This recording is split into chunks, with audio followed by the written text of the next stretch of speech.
ਗਿਆਨ ਧਿਆਨ ਕਿਛ ਕਰਮ ਨ ਜਾਣਾ, ਸਾਰ ਨ ਜਾਣਾ ਤੇਰੀ। ਸਭ ਤੇ ਵੱਡਾ ਸਤਿਗੁਰ ਨਾਨਕ,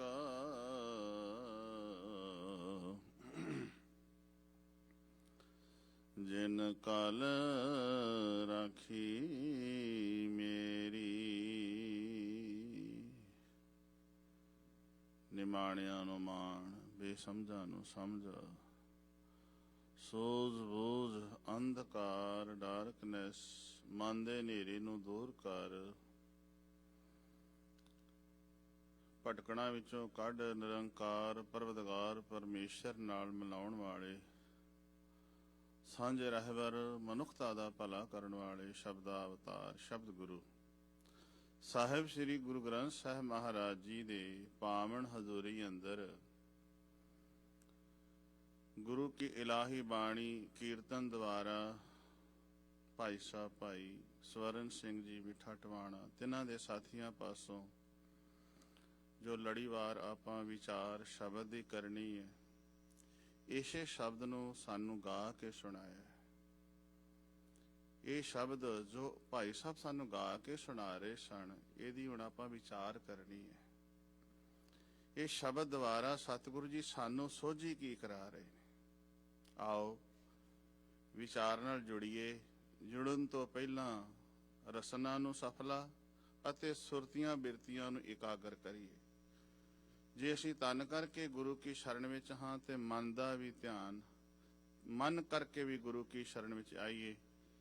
ਆਓ ਜੋ ਸ਼ਬਦ ਦੀ ਵਿਚਾਰ ਸਾਡੇ ਹਿਰਦਿਆਂ ਦੇ ਵਿੱਚ ਵਸ ਸਕੇ, ਗੁਰੂ ਅੱਗੇ ਅਰਜੋਦੜੀ ਕਰੀਏ। ਪਾਤਸ਼ਾਹ ਵਿਚਾਰ ਆਪ ਕਰਵਾ ਅਤੇ ਸੁਣਨ ਦੀ ਸਮਰੱਥਾ ਬਖਸ਼ਿਸ਼ ਕਰਨੀ। ਸਤਨਾਮ ਸ਼੍ਰੀ ਵਾਹਿਗੁਰੂ ਸਾਹਿਬ ਜੀ। ਸਤਨਾਮ ਸ਼੍ਰੀ ਵਾਹਿਗੁਰੂ ਸਾਹਿਬ ਜੀ।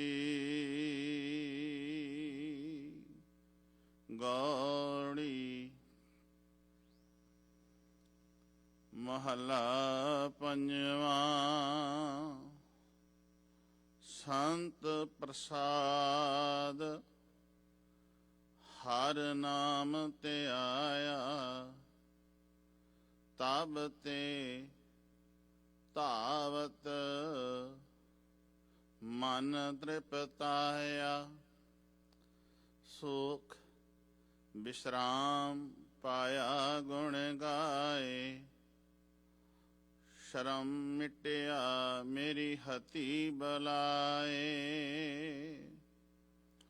ਸੁਖ ਵਿਸ਼ਰਾਮ ਪਾਇਆ ਗੁਣ ਗਾਏ, ਸ਼ਰਮ ਮਿਟਿਆ ਮੇਰੀ ਹਤੀ ਬਲਾਏ।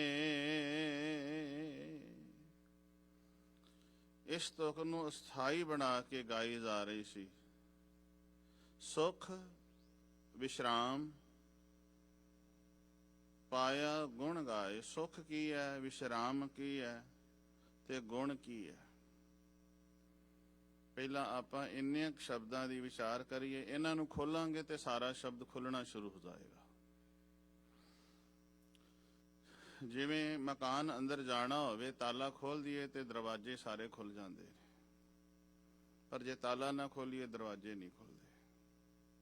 ਰਹਾਉ ਦੀ ਪੰਕਤੀ ਨੂੰ ਸਮਝ ਲਈਏ, ਸਾਰੀਆਂ ਪੰਕਤੀਆਂ ਦੀ ਸਮਝ ਆਉਣੀ ਸ਼ੁਰੂ ਹੋ ਜਾਏਗੀ। ਮੇਰੇ ਸਾਹਿਬ ਜੀ ਬਖਸ਼ਿਸ਼ ਕਰਦੇ ਨੇ, ਗੁਣ ਗਾਏ। ਗੁਣ ਕੀ ਹੈ? ਰੋਜ਼ ਅਸੀਂ ਪੜ੍ਹਦੇ ਹਾਂ, ਹਰ ਬਿਸਰਤ ਤੇਰੇ ਗੁਣ ਗਲਿਆ। ਮੈਂ ਆਸਾਨ ਜੀ ਤੋਂ ਸ਼ੁਰੂ ਕਰਨ ਲੱਗਾ ਕਿਉਂਕਿ ਇਹ ਤੁਕ ਸਾਨੂੰ ਸਾਰਿਆਂ ਨੂੰ ਯਾਦ ਹੈ। ਗੁਣ ਮਨੁੱਖ ਜਦੋਂ ਉਸ ਪ੍ਰਮਾਤਮਾ ਦੇ ਨਹੀਂ ਗਾਉਂਦਾ, ਜਦੋਂ ਉਸ ਪ੍ਰਮਾਤਮਾ ਨੂੰ ਵਿਸਾਰ ਦਿੰਦਾ ਹੈ, ਨਿਰੰਕਾਰ ਨੂੰ ਭੁਲਾ ਦਿੰਦਾ ਹੈ, ਫਿਰ ਮਨੁੱਖ ਦੇ ਅੰਦਰ ਜਿਹੜੇ ਗੁਣ ਗਲਣੇ ਸ਼ੁਰੂ ਹੋ ਜਾਂਦੇ ਨੇ। ਗਲਣੇ ਕਿਵੇਂ? ਭਾਵ ਗੁਣ ਨਿਕਲਣੇ ਸ਼ੁਰੂ ਹੋ ਜਾਂਦੇ ਨੇ ਤੇ ਮਨੁੱਖ ਦੇ ਅੰਦਰ ਔਗਣ ਆਉਣੇ ਸ਼ੁਰੂ ਹੋ ਜਾਂਦੇ ਨੇ। ਜਿਵੇਂ ਕਿ ਦੀਵਾ ਬਲੈ ਅੰਧੇਰਾ ਜਾਏ, ਤਿਉ ਗੁਰ ਗਿਆਨ ਅਗਿਆਨ ਤਜਾਏ। ਤੇ ਜਦੋਂ ਦੀਵਾ ਬਲਦਾ ਹੈ, ਚਾਨਣਾ ਹੁੰਦਾ ਹੈ, ਦੀਵਾ ਬੁਝੇ, ਹਨੇਰਾ ਆਪਣੇ ਆਪ ਆ ਜਾਂਦਾ ਹੈ।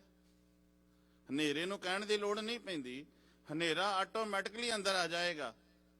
ਮੇਰੇ ਸਾਹਿਬ ਜੀ ਕਹਿੰਦੇ ਨੇ, ਬੰਦਿਆ ਜਦੋਂ ਤੇਰੇ ਅੰਦਰੋਂ ਪ੍ਰਮਾਤਮਾ ਦੇ ਗੁਣ ਨਿਕਲ ਗਏ ਤੇ ਔਗਣਾਂ ਨੂੰ ਤੇ ਲਿਆਉਣ ਦੀ ਲੋੜ ਹੀ ਨਹੀਂ ਨਾ, ਫਿਰ ਉਹ ਤੇ ਆਪਣੇ ਆਪ ਹੀ ਇਕੱਠੇ ਹੁੰਦੇ ਜਾਣੇ ਨੇ।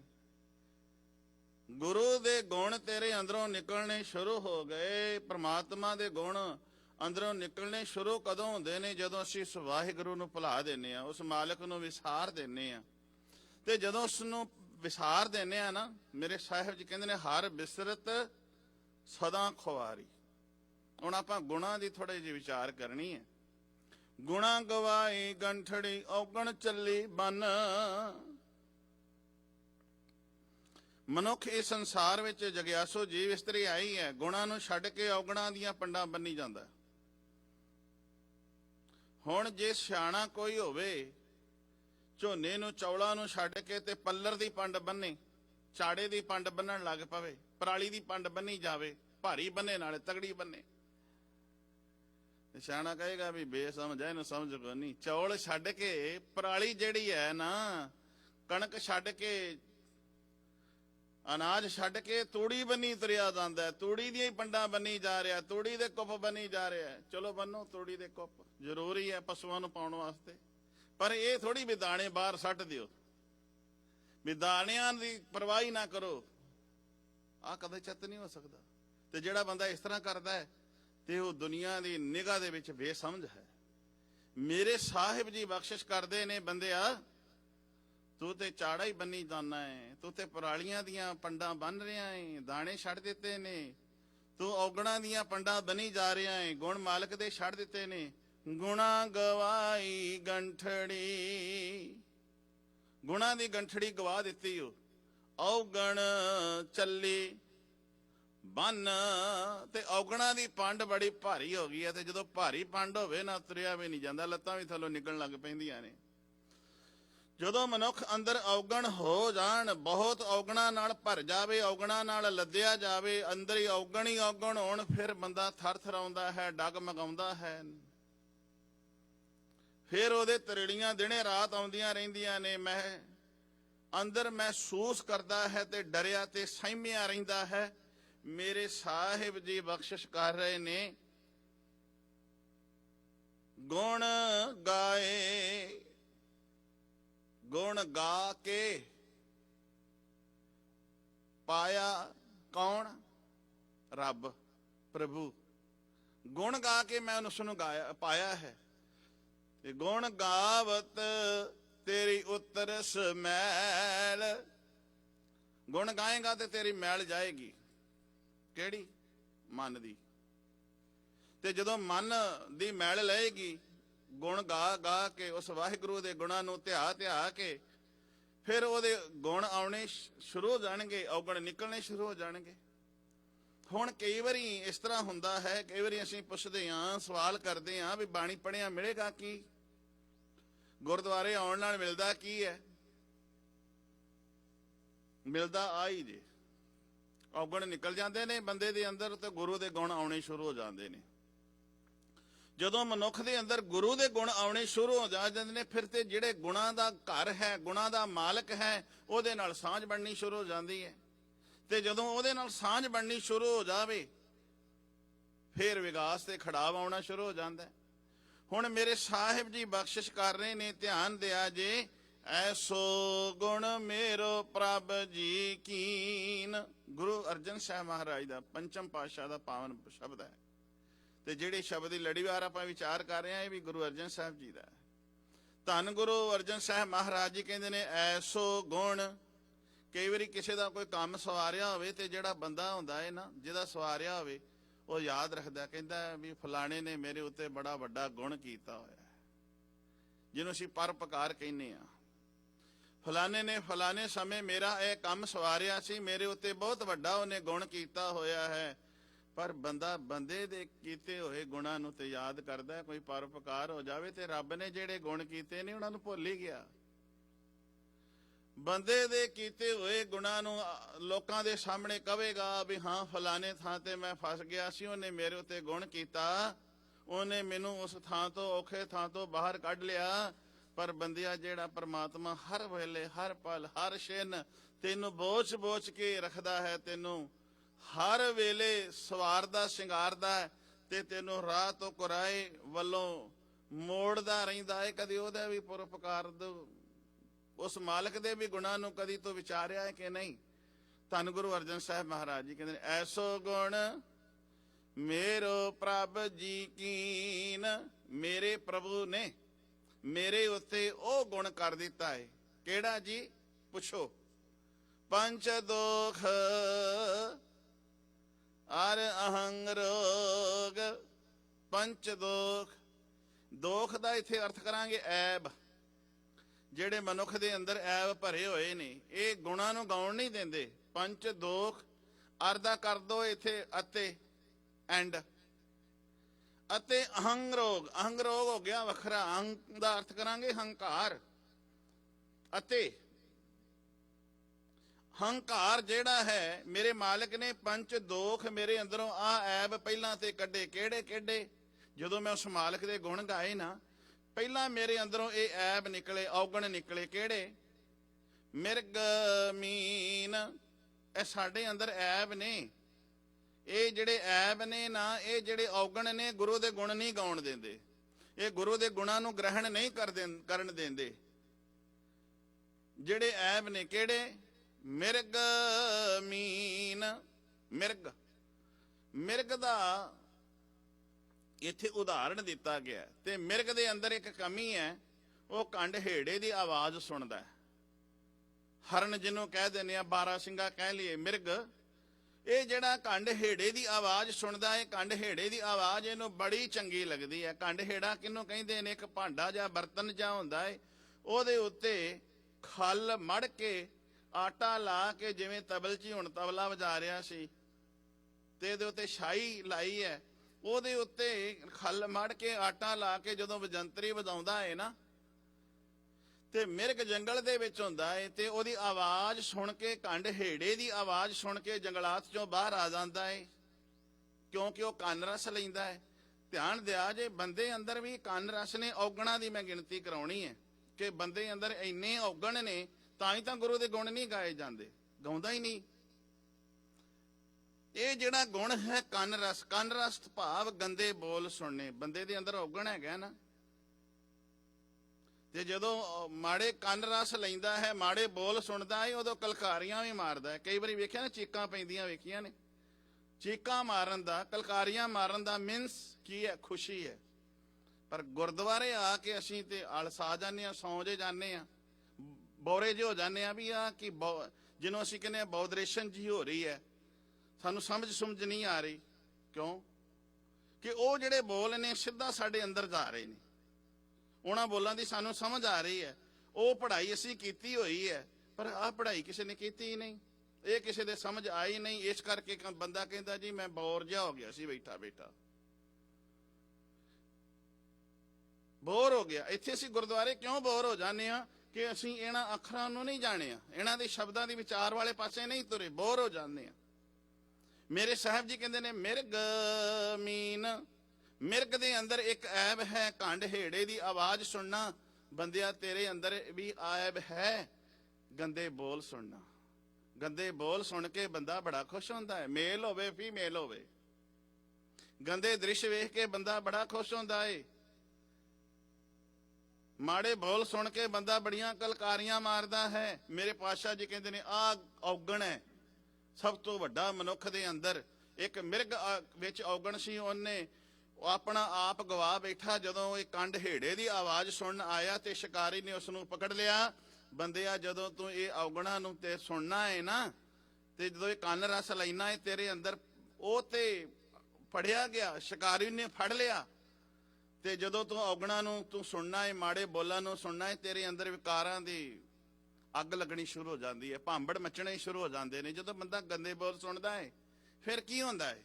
ਔਗਣ ਜਦੋਂ ਸੁਣਦਾ ਹੈ, ਮਾੜੇ ਬੋਲ ਸੁਣਦਾ ਹੈ, ਤੇ ਅੰਦਰ ਵਿਕਾਰ ਪੈਦਾ ਹੁੰਦੇ ਨੇ, ਤੇ ਕਾਮ ਦੀ ਅੱਗ ਸ਼ੁਰੂ ਹੋ ਜਾਂਦੀ ਹੈ, ਵਿਕਾਰਾਂ ਦੀ ਅੱਗ ਅੰਦਰ ਲੱਗ ਜਾਂਦੀ ਹੈ।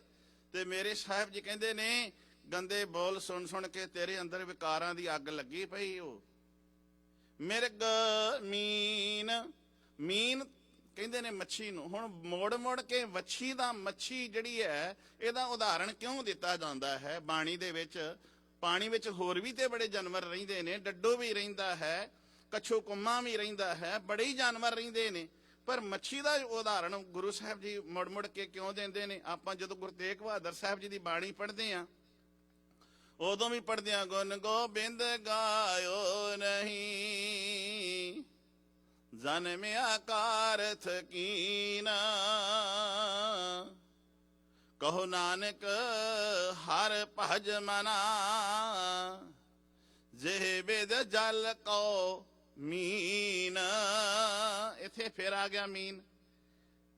ਹੁਣ ਮੀਨ ਕੀ ਹੈ? ਮਛਲੀ ਕੀ ਹੈ? ਉਹ ਪਾਣੀ ਦੇ ਵਿੱਚ ਰਹਿੰਦੀ ਹੈ, ਪਾਣੀ ਨਾਲ ਪਿਆਰ ਕਰਦੀ ਹੈ, ਪਾਣੀ ਤੋਂ ਬਿਨਾਂ ਜਿਉਂਦੀ ਨਹੀਂ ਹੈ, ਇੰਨਾ ਪਾਣੀ ਨਾਲ ਪਿਆਰ ਕਰਦੀ ਹੈ।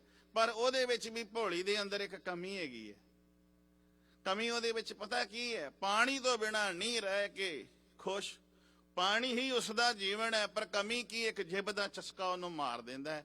ਜਦੋਂ ਮਛਵਾੜੇ ਨੇ ਮੱਛੀ ਫੜਨੀ ਹੋਵੇ ਨਾ, ਇੱਕ ਕੁੰਡੀ ਲੋਹੇ ਦੀ, ਉਹਦੇ ਉੱਤੇ ਮਾਸ ਦਾ ਟੁਕੜਾ ਲਾ ਕੇ ਡੋਰ ਉਹਦੇ ਨਾਲ ਪੱਕੀ ਬੰਨੀ ਹੁੰਦੀ ਹੈ, ਕਾਨੇ ਜੇ ਨਾਲ ਬੰਨ ਕੇ ਉਹਨੂੰ ਵਿੱਚ ਸੁੱਟ ਦਿੰਦਾ ਹੈ, ਤੇ ਮੱਛੀ ਆਉਂਦੀ ਹੈ, ਜਿਭ ਦਾ ਚਸਕਾ ਉਹਨੂੰ ਸਤਾਉਂਦਾ ਹੈ, ਮਾਸ ਦਾ ਟੁਕੜਾ ਵੇਖ ਕੇ ਜੇ ਪਾ ਲੈਂਦੀ ਹੈ ਮੂੰਹ 'ਚ, ਤੇ ਤਾਲ ਵਿੱਚ ਕੁੰਡੀ ਫਸ ਜਾਂਦੀ ਹੈ। ਜਦੋਂ ਤਾਲ ਵਿੱਚ ਕੁੰਡੀ ਫਸ ਜਾਂਦੀ ਹੈ ਤੇ ਮਛਵਾੜਾ ਜਿਹੜਾ ਹੈ ਕਾਨਾ ਜਾਂ ਹਿੱਲਦਾ ਹੈ ਤੇ ਉਹਨੂੰ ਬਾਹਰ ਕੱਢ ਲੈਂਦਾ ਹੈ, ਉਹਦਾ ਤਾਲਵਾ ਪਾੜ ਕੇ ਉਹਨੂੰ ਟੋਕਰੀ 'ਚ ਸੁੱਟਦਾ ਹੈ, ਉਹ ਤੜਫਣ ਲੱਗ ਪੈਂਦੀ ਹੈ। ਅੱਗੇ ਫਿਰ ਉਹ ਟੁਕੜਾ ਮਾਸ ਦਾ ਲਾ ਕੇ ਅਗਲੀ ਮੱਛੀ ਨੂੰ ਫੜਨ ਵਾਸਤੇ ਫਿਰ ਤਿਆਰ ਹੋ ਜਾਂਦਾ ਹੈ। ਹੁਣ ਜਿਹੜੀ ਕੋਲ ਉਹਦੇ ਤੜਫ ਰਹੀ ਹੈ, ਉਹਨੂੰ ਉਹਦੇ ਉੱਤੇ ਕੋਈ ਤਰਸ ਨਹੀਂ ਆਇਆ, ਕਿਉਂਕਿ ਉਹਦਾ ਰੋਜ਼ ਦਾ ਹੀ ਕੰਮ ਹੈ। ਜੇ ਤੂੰ ਕਵੇਂ ਵੀ ਮੇਰੇ ਉੱਤੇ ਤਰਸ ਨਹੀਂ ਆਇਆ, ਕਿਉਂਕਿ ਉਹਦਾ ਤੇ ਕੰਮ ਹੈ, ਉਹਦਾ ਤੇ ਕਿੱਤਾ ਹੈ। ਤੇ ਜਿਹੜੇ ਗੁਰੂ ਪਿਆਰਿਓ ਜੰਮ ਨੇ ਨਾ, ਜਦੋਂ ਬੰਦੇ ਨੂੰ ਪੀੜਦੇ ਨੇ ਨਾ, ਉਹ ਭੋਰਾ ਤਰਸ ਨਹੀਂ ਕਰਦੇ, ਉਹਨਾਂ ਦਾ ਕਿੱਤਾ ਹੀ ਹੈ, ਉਹਨਾਂ ਦਾ ਕੰਮ ਹੈ, ਉਹਨਾਂ ਦਾ ਪੀੜਨਾ। ਤੇਲੀ ਦਾ ਕੰਮ ਹੈ, ਦਿਲਾਂ ਦੇ ਵਿੱਚੋਂ ਤੇਲ ਕੱਢ ਕੇ ਪੀੜਨਾ, ਉਹਨਾਂ ਨੂੰ ਕਹਾਣੀ ਪਾਉਣੀ, ਤੇ ਜਿੰਨਾ ਚਿਰ ਤੇਲ ਨਹੀਂ ਨਾ ਨਿਕਲ ਜਾਂਦਾ ਉਹਨਾਂ ਚਿਰ ਖਹਿੜਾ ਨਹੀਂ ਛੱਡਦੇ। ਹੁਣ ਮੇਰੇ ਸਾਹਿਬ ਜੀ ਸਾਨੂੰ ਦੱਸਣਾ ਚਾਹੁੰਦੇ ਨੇ, ਬੰਦਿਆ ਤੇਰੇ ਵਿੱਚ ਵੇਖ ਕਿੰਨੇ ਔਗਣ ਨੇ, ਮੱਛੀ ਵਿੱਚ ਇੱਕ ਹੀ ਔਗਣ ਹੈ, ਹੋਰ ਉਹਦੇ ਕੋਈ ਉਹਦੇ ਵਿੱਚ ਔਗਣ ਨਹੀਂ ਹੈ। ਆ ਵੇਖੋ, ਪਾਣੀ ਨੂੰ ਵੀ ਗੰਦਿਆਂ ਨਹੀਂ ਕਰਦੀ। ਮਨੁੱਖ ਤੇ ਪਾਣੀ ਨੂੰ ਗੰਦਿਆਂ ਕਰਦਾ ਹੈ ਨਾ, ਮੱਛੀ ਪਾਣੀ ਨੂੰ ਗੰਦਾ ਨਹੀਂ ਕਰਦੀ, ਸਾਫ਼ ਕਰਦੀ ਹੈ। ਸੂਰ ਸਾਰਿਆਂ ਤੋਂ ਗੰਦਾ ਮੰਨਿਆ ਜਾਂਦਾ ਹੈ, ਪਰ ਸੂਰ ਜਿਹੜਾ ਹੈ ਪਿੰਡ ਦੀ ਗੰਦਗੀ ਨੂੰ ਸਾਫ਼ ਕਰਦਾ ਹੈ, ਪਰ ਬੰਦਾ ਗੰਦਾ ਹੈ। ਮੇਰੇ ਸਾਹਿਬ ਜੀ ਕਹਿੰਦੇ ਨੇ ਤੂੰ ਸਿੱਖ ਲੈ ਕੁਝ। ਮਿਰਗ ਮੀਨ, ਉਹਨਾਂ ਵਿੱਚ ਇੱਕ ਇੱਕ ਐਬ ਬੰਦੇ ਵਿੱਚ ਜਿਭ ਦਾ ਚਸਕਾ, ਅੱਜ ਫਲਾਣੀ ਚੀਜ਼ ਖਾਵਾਂਗੇ, ਅੱਜ ਉਹ ਬਣਾਵਾਂਗੇ, ਅੱਜ ਫਲਾਣੇ ਥਾਂ ਤੇ ਰੈਸਟੋਰੈਂਟ ਤੇ ਖਾਣਾ ਖਾਣ ਜਾਵਾਂਗੇ, ਹੈ ਨਾ ਜਿਭ ਦਾ ਚਸਕਾ। ਜਿਭ ਦਾ ਚਸਕਾ ਹੀ ਹੈ ਜਿਹੜਾ ਦੂਰ ਦੂਰ ਲੈ ਕੇ ਜਾਂਦਾ ਹੈ। ਤੇ ਮੇਰੇ ਪਾਤਸ਼ਾਹ ਕਹਿੰਦੇ ਨੇ ਮੱਛੀ ਵਿੱਚ ਵੀ ਇੱਕ ਚਸਕਾ ਸੀ, ਰੱਬ ਦੇ ਨਾਮ ਦਾ ਚਸਕਾ ਨਹੀਂ, ਰੱਬ ਦੇ ਪ੍ਰਮਾਤਮਾ ਦੇ ਨਾਮ ਦਾ ਉਹਦੇ ਅੰਦਰ ਰਸ ਨਹੀਂ, ਜਿਭ ਦਾ ਚਸਕਾ। ਮਿਰਗ ਮੀਨ ਭਰਿੰਗ ਤੇ ਪਤੰਗ, ਭਰਿੰਗ ਭੌਰਾ ਜਿਹੜਾ ਹੈ ਉਹਨੂੰ ਸੁੰਘਣ ਦਾ ਚਸਕਾ ਹੈ। ਜਿਹੜਾ ਭੌਰਾ ਹੈ ਉਹ ਖੁਸ਼ਬੂ ਲੈਂਦਾ ਹੈ, ਕੌਲ ਫੁੱਲ ਦੀ ਖੁਸ਼ਬੂ ਲੈਂਦਾ ਹੈ, ਤੇ ਜੇ ਤੇ ਚੰਗਾ ਹੋਵੇ ਖੁਸ਼ਬੂ ਲੈ ਕੇ ਉੱਡ ਅੱਡ ਜਾਵੇ ਤੇ ਚੰਗਾ ਹੈ। ਪਰ ਉਹ ਖੁਸ਼ਬੂ ਲੈਂਦਿਆਂ ਹੋਇਆਂ ਕੌਲ ਫੁੱਲ ਦੇ ਉੱਤੇ ਬੈਠ ਜਾਂਦਾ ਹੈ। ਜਦੋਂ ਬੈਠ ਜਾਂਦਾ ਹੈ, ਸੂਰਜ ਦੀਆਂ ਕਿਰਨਾਂ ਨਾਲ ਕੌਲ ਫੁੱਲ ਖਿੜਦਾ ਹੈ, ਤੇ ਜਦੋਂ ਸੂਰਜ ਦੀਆਂ ਕਿਰਨਾਂ ਅਸਤ ਹੋ ਜਾਂਦੀਆਂ ਨੇ, ਉਦੋਂ ਕੌਲ ਫੁੱਲ ਆਪਣੀਆਂ ਪੰਖੜੀਆਂ ਨੂੰ ਸਮੇਟ ਲੈਂਦਾ ਹੈ, ਤੇ ਉਹ ਜਿਹੜਾ ਭੌਰਾ ਹੈ ਉਹਦੇ ਵਿੱਚ ਦਬੋਚਿਆ ਜਾਂਦਾ ਹੈ, ਤੇ ਉਹਦੇ ਪ੍ਰਾਣ ਨਿਕਲ ਜਾਂਦੇ। ਮੱਛੀ ਦੇ ਜਿਭ ਦੇ ਚਸਕੇ ਨੇ ਕੱਢ ਲਏ, ਭੌਰੇ ਨੇ ਸੁੰਘਣ ਦੇ ਕੱਢ ਲਏ। ਸੁੰਘਦਾ ਹੈ ਭੌਰੇ ਦੇ ਪ੍ਰਾਣ, ਸੁੰਘਣ ਕਰਕੇ ਚਲੇ ਗਏ। ਤੇ ਬੰਦਿਆ ਤੂੰ ਵੀ ਤੇ ਥਾਂ ਥਾਂ ਤੇ ਸੁੰਘਦਾ ਫਿਰਦਾ ਹੈ, ਤੂੰ ਵੀ ਥਾਂ ਥਾਂ ਤੇ ਆ ਜਿਹੜੀ ਨੱਕ ਲੱਗੀ ਹੈ ਇਸ ਨਾਲ ਸੁੰਘਦਾ ਫਿਰਦਾ ਹੈ ਵੀ ਅੱਜ ਇੱਥੋਂ ਆਦੀ ਖੁਸ਼ਬੂ ਆ ਰਹੀ ਹੈ, ਉੱਥੋਂ ਆਦੀ ਆ ਰਹੀ ਹੈ। ਖੁਸ਼ਬੂਆਂ ਲੈਂਦਾ ਤੂੰ ਵੀ ਸੁੰਘਦਾ ਫਿਰਦਾ। ਇੱਕ ਇੱਕ ਐਬ ਹੈ ਇਹਨਾਂ ਵਿੱਚ, ਹੋਰ ਕੋਈ ਐਬ ਨਹੀਂ ਹੈ। ਬੰਦੇ ਵਿੱਚ ਗੁਰੂ ਪਿਆਰਿਓ ਸਾਰੇ ਐਬ ਨੇ, ਔਗਣ ਜਿਹਨੂੰ ਗੱਲ ਕਰ ਰਹੇ ਹਾਂ। ਮਿਰਗ ਮੀਨ ਭਰਿੰਗ ਤੇ ਹੁਣ ਆ ਜਾਓ ਪਤੰਗ। ਪਤੰਗਾ ਜਿਹਨੂੰ ਆਪਾਂ ਭੰਬਟਾ ਕਹਿੰਦੇ ਆ, ਉਹਦੇ ਵਿੱਚ ਵੀ ਹੋਰ ਕੋਈ ਐਬ ਨਹੀਂ ਹੈ, ਇੱਕੋ ਹੀ ਐਬ ਹੈ ਭੰਬਟੇ ਦੇ ਵਿੱਚ ਵੇਖਣ ਦਾ। ਜਦੋਂ ਮੂਵਮੈਂਟ ਲਾਈਟ ਕਰਦੀ ਹੈ, ਜਿਹੜੀ ਜੋਤ ਹਿਲਜੁਲ ਕਰਦੀ ਹੈ ਨਾ, ਦੀਵੇ ਦੀ ਲਾਈਟ ਹਿਲਜੁਲ ਕਰਦੀ ਹੋਵੇ ਤੇ ਦੀਵੇ ਦੇ ਲਾਗੇ ਵੇਖੋ ਬੜੇ ਸਾਰੇ ਭੰਬਟੇ ਆ ਜਾਂਦੇ ਨੇ, ਤੇ ਜਿਹੜੇ ਭੰਬਟੇ ਨੇ ਉਹ ਭੰਬਟਾ ਦੀਵੇ ਦੀ ਲਾਈਟ ਨੂੰ ਵੇਖਦਾ ਹੈ। ਦੀਵੇ ਦੀ ਲਾਈਟ ਨੂੰ ਵੇਖਦਿਆਂ ਵੇਖਦਿਆਂ ਉਸ ਮੂਵਮੈਂਟ ਜਿਹੜੀ ਜੋਤ ਕਰਦੀ ਹੈ, ਲਾਈਟ ਕਰਦੀ ਹੈ, ਇੱਕ ਟਾਈਮ ਇਹੋ ਜਿਹਾ ਨੇੜੇ ਆਉਂਦਾ, ਵੇਖਦਿਆਂ ਵੇਖਦਿਆਂ ਤੇ ਚਿਰੜ ਹੁੰਦੀ ਹੈ ਤੇ ਸੜ ਜਾਂਦਾ ਹੈ। ਮੇਰੇ ਪਾਤਸ਼ਾਹ ਕਹਿੰਦੇ ਨੇ, ਬੰਦਿਆਂ ਆ ਵੇਖ, ਤੇਰੇ ਵਿੱਚ ਵੀ ਇੱਕ ਐਬ ਹੈ ਵੇਖਣ ਦਾ। ਜੇ ਤੂੰ ਪਰਾਇਆ ਤਨ ਵੇਖ ਲਵੇਂ, ਵਿਕਾਰਾਂ ਦੀ ਅੱਗ ਤੇਰੇ ਅੰਦਰ ਲੱਗ ਜਾਂਦੀ ਹੈ। ਮੇਲ ਹੋਵੇ ਫੀਮੇਲ ਦੋਵਾਂ ਵਾਸਤੇ ਇੱਕੋ ਹੀ ਬਰਾਬਰ ਹੈ। ਜੇ ਪਰਾਇਆ ਤਨ ਵੇਖ ਲਵੇਂ ਤਾਂ ਤੇਰੇ ਅੰਦਰ ਵਿਕਾਰਾਂ ਦੀ ਅੱਗ ਲੱਗ ਜਾਂਦੀ ਹੈ। ਤੇ ਜਿਹੜਾ ਤ੍ਰਿਸ਼ਨਾਲੂ ਹੈ, ਜੇ ਉਹ ਪਰਾਇਆ ਧਨ ਵੇਖ ਲਵੇ ਤਾਂ ਉਹਦੇ ਅੰਦਰ ਅੱਗ ਲੱਗ ਜਾਂਦੀ ਹੈ। ਖਲ ਵੇਖਣ ਦਾ ਹੀ ਹੈ ਨਾ। ਜਿਹੜਾ ਵਿਕਾਰੀ ਹੈ ਉਹ ਪਰਾਇਆ ਰੂਪ ਵੇਖ ਕੇ ਉਹਦੇ ਅੰਦਰ ਅੱਗ ਲੱਗ ਜਾਂਦੀ ਹੈ। ਤ੍ਰਿਸ਼ਨਾਲੂ ਦੇ ਅੰਦਰ ਪਰਾਇਆ ਧਨ ਜਾਂ ਪਰਾਇਆ ਤਨ ਖਾਲੀ ਇੱਕ ਵੇਖਣ ਦਾ ਐਬ ਹੈ। ਮਿਰਗ ਮੀਨ ਤੇ ਭਰਿੰਗ ਤੇ ਪਤੰਗ। ਕੁੰਚਰ, ਕੁੰਚਰ ਹਾਥੀ ਨੂੰ ਕਹਿੰਦੇ ਨੇ, ਉਹਦੇ ਵਿੱਚ ਇੱਕ ਐਬ ਹੈ ਕਾਮ ਦਾ। ਬੜਾ ਵਿਸ਼ਾਲ ਸ਼ਕਤੀ ਵਾਲਾ ਹਾਥੀ ਹੈ, ਜੇ ਉਹਨੂੰ ਫੜਨਾ ਹੋਵੇ ਤੇ ਕੁਝ ਬਹੁਤਾ ਜ਼ੋਰ ਲਾਉਣ ਦੀ ਗੱਲ ਨਹੀਂ। ਬਹੁਤ ਵੱਡਾ ਟੋਇਆ ਪੁੱਟ ਦਿੱਤਾ ਜਾਂਦਾ ਹੈ, ਉੱਤੇ ਪਤਲੀ ਜੀ ਕਾਨਿਆਂ ਦੀ ਛੰਨ ਜੀ ਬਣਾ ਦਿੱਤੀ ਜਾਂਦੀ ਹੈ, ਛਤਰੀ ਜੀ, ਤੇ ਉਸ ਦੇ ਉੱਤੇ ਇੱਕ ਕਲਬੂਤ ਹਥਣੀ ਦਾ ਬਣਾ ਦਿੱਤਾ ਜਾਂਦਾ ਹੈ। ਹਾਥੀ ਅੰਨਾ ਹੋਇਆ ਆਉਂਦਾ ਏ, ਅੱਖਾਂ ਉਹਨੇ ਅੰਨਾ ਨਹੀਂ, ਅੱਖਾਂ ਤੋਂ ਦਿਸਦਾ ਏ, ਪਰ ਅਗਿਆਨਤਾ ਦੇ ਵਿੱਚ ਅੰਨਾ ਹੁੰਦਾ ਏ। ਕਾਮ ਨੇ ਅੱਖਾਂ ਦੇ ਸਾਹਮਣੇ ਹਨੇਰਾ ਕਰ ਦਿੱਤਾ ਹੁੰਦਾ ਏ, ਉਹ ਸਿੱਧਾ ਵੇਖਦਾ ਹੈ, ਕਲਬੂਤ ਹਥਣੀ ਦਾ ਹੁੰਦਾ ਏ, ਆਪਣੇ ਕਾਮ ਵਾਸ਼ਨਾ ਵਿੱਚ ਆਉਂਦਾ ਤੇ ਉਹਦੇ ਵਿੱਚ ਡਿੱਗ ਪੈਂਦਾ ਹੈ। ਜਦੋਂ ਡਿੱਗ ਪੈਂਦਾ ਟੋਏ ਦੇ ਵਿੱਚ, ਤੇ ਜਿਹੜਾ ਫੜਨ ਵਾਲਾ ਹੁੰਦਾ ਏ ਕਈ ਦਿਨ ਉਸ ਨੂੰ ਭੁੱਖਾ ਰੱਖਦਾ ਏ, ਇੱਕ ਖਾਸ ਤਰੀਕੇ ਦੀ ਅੰਦਰੋਂ ਆਵਾਜ਼ ਕੱਢਦਾ ਹੈ। ਤੇ ਜਿਹੜੇ ਫੜਨ ਵਾਲੇ ਹੁੰਦੇ ਨੇ ਉਹਨਾਂ ਨੂੰ ਪਤਾ ਲੱਗ ਜਾਂਦਾ ਹੈ ਵੀ ਹੁਣ ਹਾਥੀ ਆਪਣੇ ਆਪ ਨੂੰ ਸਰੈਂਡਰ ਕਰਨਾ ਚਾਹੁੰਦਾ ਹੈ, ਇਹ ਨਿਰਬਲ ਹੋ ਗਿਆ, ਇਹਦੇ ਅੰਦਰ ਹੁਣ ਕੋਈ ਬਲ ਨਹੀਂ ਰਹਿ ਗਿਆ, ਇਹ ਹੁਣ ਆਪਣੀ ਈਨ ਮੰਨਣ ਨੂੰ ਹੀ ਤਿਆਰ ਹੈ। ਫਿਰ ਉਹਨੂੰ ਬਾਹਰ ਕੱਢਦੇ ਨੇ, ਬਾਹਰ ਕੱਢ ਕੇ ਉਹਦੇ ਪੈਰਾਂ ਨੂੰ ਸੰਗਲ ਮਾਰ ਦਿੰਦੇ ਨੇ, ਸਿਰ ਦੇ ਵਿੱਚ ਉਹਦੇ ਕੁੰਡਾ ਮਾਰਦੇ ਨੇ, ਕੁੰਡਾ ਮਾਰ ਮਾਰ ਕੇ ਉਹਨੂੰ ਆਪਣੀ ਈਨ ਮਨਾ ਲੈਂਦੇ ਨੇ, ਆਪਣੀ ਭਾਸ਼ਾ ਉਹਨੂੰ ਪੜ੍ਹਾ ਲੈਂਦੇ ਨੇ, ਫਿਰ ਉਹਦੇ ਉੱਤੇ ਭਾਰ ਲੱਦ ਦਿੰਦੇ ਨੇ।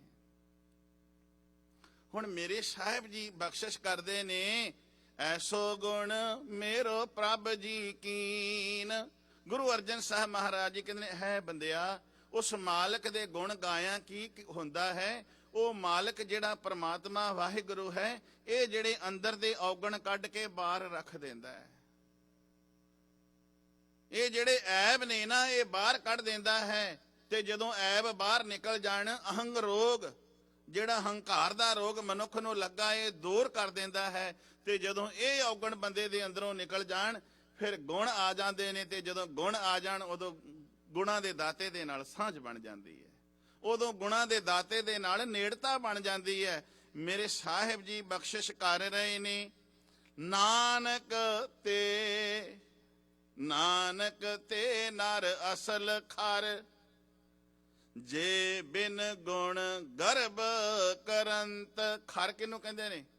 ਖੋਤੇ ਨੂੰ। ਨਾਨਕ ਤੇ ਨਰ, ਉਹ ਮਨੁੱਖ, ਉਹ ਜੀਵ, ਮੇਲ ਫੀਮੇਲ ਦੋਵਾਂ ਵਾਸਤੇ। ਨਾਨਕ ਤੇ ਨਰ, ਨਰ ਮਾਦਾ ਦੋਵਾਂ ਵਾਸਤੇ। ਅਸਲ ਵਿੱਚ ਖਰ ਕਹਿੰਦੇ ਨੇ, ਖੋਤੇ ਨੇ। ਹੁਣ ਇਹ ਬੜਾ ਠੇਠ ਜਿਹਾ ਪੰਜਾਬੀ ਦਾ ਸ਼ਬਦ ਮੈਂ ਕਿਹਾ, ਤੇ ਬੜਾ ਔਖਾ ਜਿਹਾ ਸੁਣਨਾ ਹੈ। ਤੇ ਜੇ ਕੋਈ ਨਿਆਣਾ ਬੇਸਮਝ ਹੋਵੇ, ਵਾਰ-ਵਾਰ ਉਹਨੂੰ ਕਹੀਏ, ਤੇ ਮਾਪੇ ਵੀ ਕਈ ਵਾਰੀ ਕਹਿ ਦਿੰਦੇ, ਚੱਲ ਖੋਤਿਆ, ਤੈਨੂੰ ਤੇ ਅਕਲ ਹੀ ਨਾ ਆਈ, ਤੈਨੂੰ ਵਾਰ-ਵਾਰ ਦੱਸੀ ਜਾਂਦੇ ਆ, ਤੂੰ ਤੇ ਖੋਤਾ ਹੀ ਰਿਹਾ। ਤੇ ਗੁਰੂ ਨਾਨਕ ਸਾਹਿਬ ਜੀ ਸਾਨੂੰ ਵੀ ਅੱਜ ਖੋਤੇ ਹੀ ਦੱਸਣ ਡਏ ਨੇ।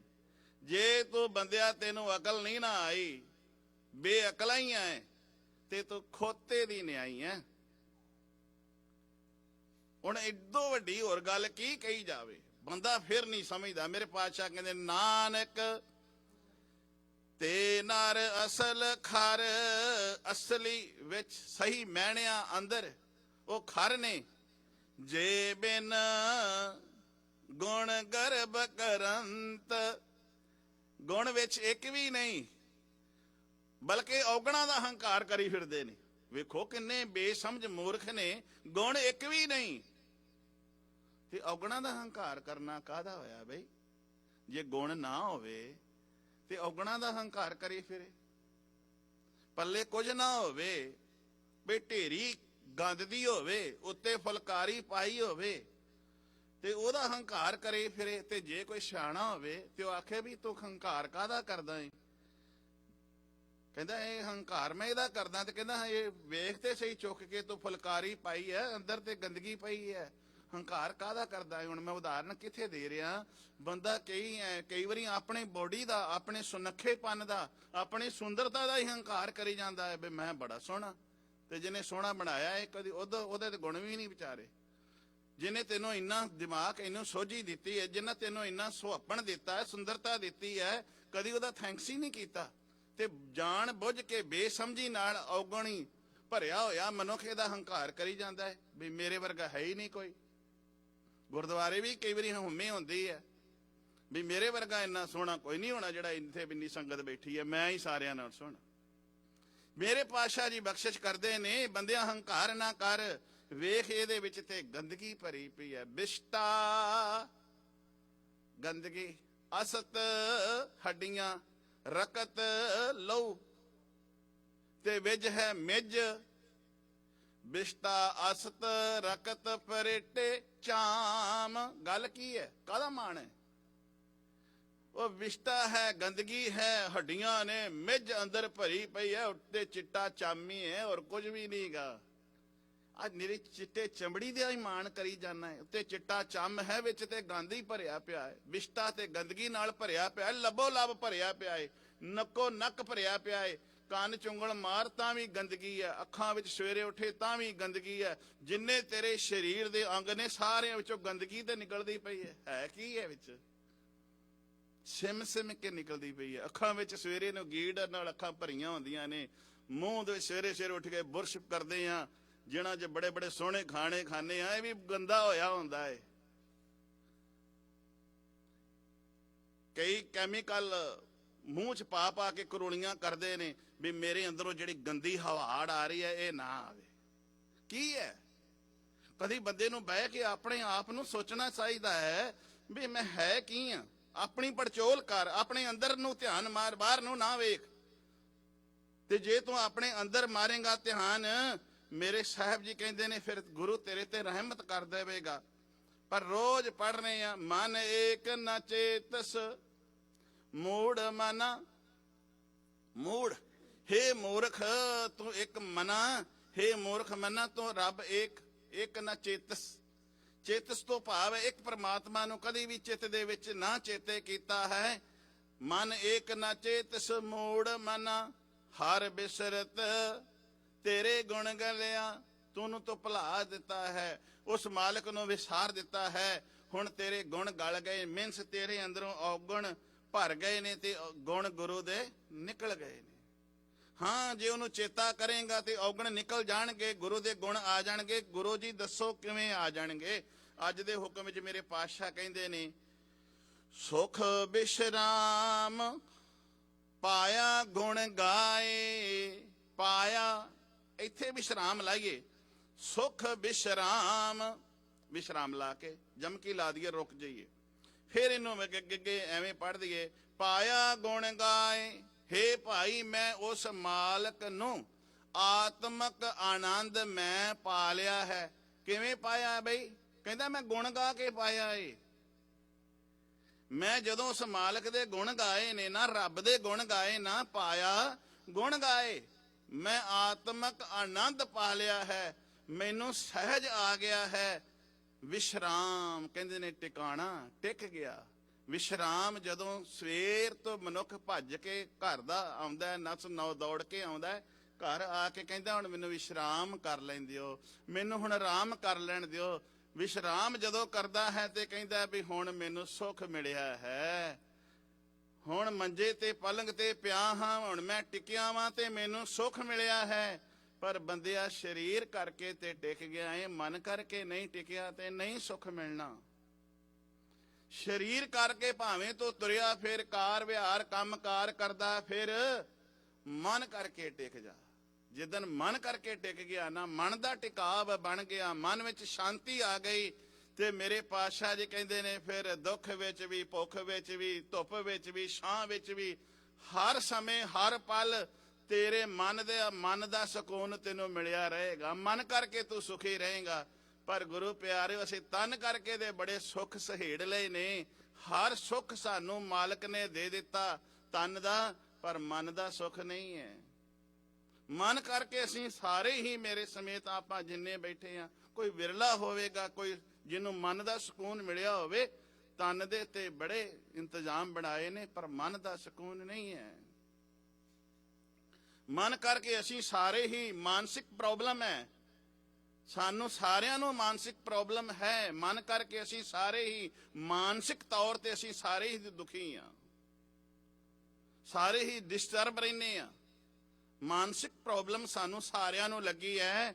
ਮੇਰੇ ਪਾਤਸ਼ਾਹ ਜੀ ਕਹਿੰਦੇ ਨੇ, ਬੰਦਿਆ ਤੇਰੀਆਂ ਤਨ ਦੀਆਂ ਪ੍ਰੋਬਲਮਾਂ ਜਿਹੜੀਆਂ ਨੇ ਉਹ ਵੀ ਦੂਰ ਹੋ ਜਾਣਗੀਆਂ, ਤੇ ਜਿਹੜੇ ਤੇਰੀ ਮਨ ਦੀ ਪ੍ਰੋਬਲਮ ਹੈ, ਮਾਨਸਿਕ ਪ੍ਰੋਬਲਮ ਹੈ, ਜੇ ਤੂੰ ਉਸ ਵਾਹਿਗੁਰੂ ਦੇ ਗੁਣਾਂ ਨੂੰ ਗਾਵੇਂਗਾ ਨਾ, ਤੇਰੀ ਇਹ ਵੀ ਪ੍ਰੋਬਲਮ ਦੂਰ ਹੋ ਜਾਏਗੀ।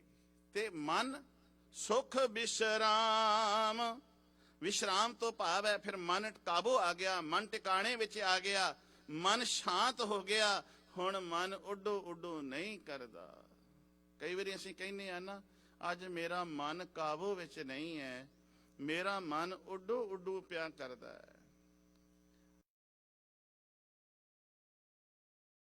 ਹੈ, ਟਿਕਦਾ ਨਹੀਂ। ਬੜੇ ਦੁਖੀ ਹੁੰਨੇ ਆ,